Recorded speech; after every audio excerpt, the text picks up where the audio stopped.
Hi everyone, I'm Whitney and this is Come Home for Comfort. Welcome back to my channel. Today's From My Heart Friday video is a Q&A, so I just put a little call out for questions on Instagram and I got back some really good questions that I think will be interesting for everyone, and they're about things that I'm passionate about, so thanks for the good questions and we'll jump right in. I thought this was a good question to start with. Hannah asked, do you have a morning routine or anything that helps you start off well? Yes, I do. I am really passionate about my morning routine because it has been really helpful for me, especially, well, I guess I was gonna say especially with more time on my hands, but really that's not true. I began this routine when I was really busy at work, and it has helped me to transition even into the times when I'm not quite as busy during the day. It just makes a huge difference. So I actually have a video and a blog post that take you through my morning routine. If you want to watch that, I'll link it for you up here. But really all I do is just a certain set of tasks that help the overall running of my household, no matter what day or how busy my day is. So it's things like putting in a load of laundry, emptying the cat's litter box, making coffee, emptying the dish drainer, those kind of things that really help the house to keep flowing, even if I don't have time to do a lot of housekeeping that day, just the basic things. And so no matter what time I have to leave, I always get up a certain amount of time before that if I need to leave earlier than normal. And so I always do these things. They're just part of my routine so that no matter how busy the day is, they always get done. And one thing that I add on Saturdays, when I get up in the morning, after I finish my shower, I just grab all of the linens out of the back bathroom, and as I walk all the way towards the front of the house, I just gather up all the linens, the towels, not the sheets, but like towels and washcloths from the bedroom, the bathroom, and then the kitchen, put them in the wash. And then when I get done getting ready, I put them in the dryer so that every Saturday I have all of my linens done. That's another part of my Saturday morning routine that makes a huge difference, and it's really been super helpful. So I am a huge fan of a morning routine, of just finding certain tasks that you need to do to keep your house running smoothly and just putting them into a routine to where you don't even think about it, you just do them. So definitely check out that video and the post if you're interested. But yes, morning routine, love it. Carrie asked if I'm still enjoying eating healthier and if I'm glad to have made those changes. Great question, and I thought somebody might ask this. So it's kind of a twofold answer, but it's a twofold question too. I am still enjoying eating healthier, yes. 2 years ago now, I made some drastic changes in the way that I eat. I lost about 15 pounds over the course of about a year and a half, and was very successful. However, I am not getting the same results that I was 2 years or even a year ago. And that is just another thing. That's something that I'm working through personally, but your metabolism changes as you age or that kind of thing. It gets used to eating certain things. And so I'm not losing weight anymore. But that wasn't my goal. My goal was to have a healthier lifestyle in the way that I eat. And yes, I am still making those choices. I still am conscious of the fact I wrote a blog post and I read it the other day again, and it was a good reminder for me that little choices really make a difference. Every choice, every time I eat is important, and I'll link that for you maybe in the description box, that blog post about healthy choices really make a difference. So yes, I am still eating healthy. I've had to change a little bit of what I'm eating because the things that I was eating before weren't working for me anymore, and I just got tired of that sort of routine. So I'm eating different things, but I am eating healthy, and yes, to answer the other half of your question, Carrie, I am very glad that I made those changes, because even though I'm not losing weight anymore, I still lost that weight. So I'm 15 pounds lighter than I would have been if I hadn't made these changes. So yes, and I feel much better than I did before. So yes, still eating healthy, and I'm real glad I made those changes. Another really good question was this one. What advice would you give a couple who just got married? I love this question because my answer for this is different than it would have been a couple years ago. I've been married almost 8 years. It'll be 8 years in December. And I have a lot to say about marriage. I'm very passionate about it. And the first thing is, I'm not an expert. I don't know anything about marriage. It is a learn as you go. It's kind of like parenting, I think. Everybody's different. Every situation, every spouse is different. And there's no magic formula that really makes it perfect. Because here's the thing. Marriage is not perfect because people are not perfect. Marriage is very hard. I'm already getting into like my whole soapbox spiel passion thing without even answering your question. What advice would I give someone who just got married is this: work on your marriage every single day. day. My parents have always said that, and I've heard it, and I just didn't really apply it to my life. I don't know how I missed that. Work on your marriage every single day. And that looks different for different people, different marriages, but just work hard on it every single day. The second thing that I would say is always remember that there is always hope for your marriage. Always. As long as you are still alive, there is hope for your marriage. That is because Jesus lives.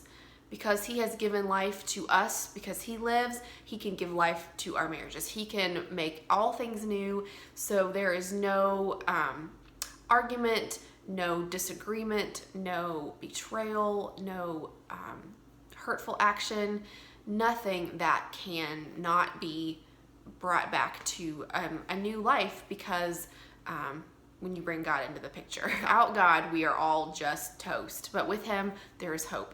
So I have a blog post that I wrote last year called The Truth About My Marriage, and it has 3 things in it that I would love for you to check out. I'll link it for you also in the description box, because I learned some really hard truths about marriage. I thought I had it all figured out, and I absolutely did not.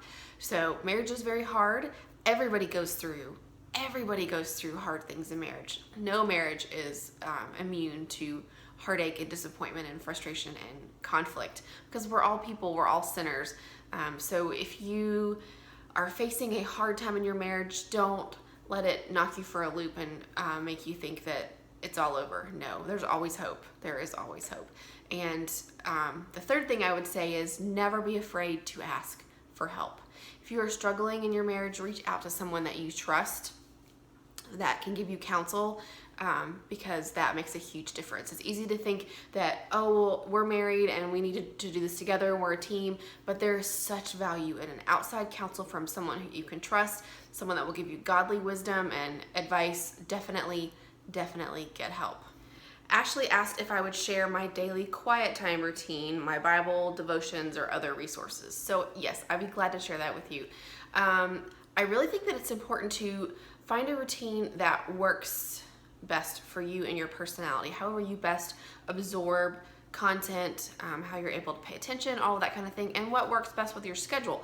There are seasons in your life when you'll have more time to sit down and study than others, if you have small children or you're just, you have a lot going on at work in that particular month or whatever. So just like with everything else, I think it's important to kind of be aware of your schedule or your personality or your time and adjust that to what you're doing. So with all that said, the thing that I have found right now in this stage of my life and for my personality and my attention span is I really do best, I absorb material best when I'm listening to it.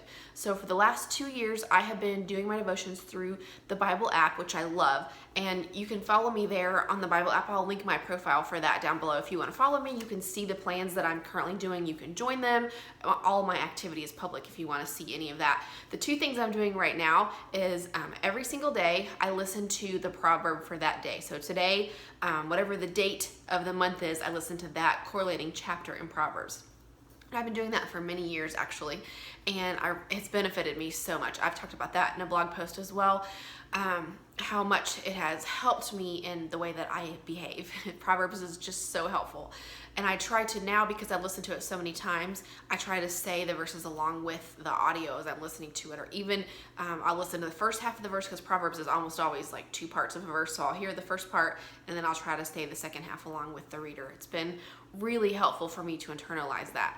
The other thing that I'm doing in the Bible app right now is reading through the Bible in a program called F260, and it kind of gives you an overview of the scriptures. It's not every single passage in the Bible, but it's a good portion of it to where you get a good overview of all of the stories and the characters and the different books of the Bible. You get a little bit of everything, and our church is actually going through that this year, and I'm in a discipleship group that we get together once a week and we talk through what we have read and that sort of thing. So it's a good accountability. So I'm reading that as well. Last year, I read the entire Bible through the Bible app. I think it was Bible in a Year. It was what the program was, and it was incredible. I'm going to do that again next year because I have enjoyed so much reading through the whole Bible. It's been life-changing for me, and I've really enjoyed it. So if that's something you think you would enjoy, I would encourage you, if you've never read through the Bible, to at least to do it once, because it's really, really incredible. So I'm not someone who really benefits from sitting down in the morning and going through like a fill in the blank, like a Beth Moore kind of study. I have a hard time with that. That's not my personality. If you are, that's awesome, but that's not something that works for me, at least right now. I really enjoy just reading and then sitting down, usually later in the day, and always on Sunday I make time to sit down and go back over what I've read that week and handwrite. Sometimes I will hand letter some of the verses, things that have stood out to me that I've thought about during the week. Sometimes I'll screenshot the verses and think about them later on in the day.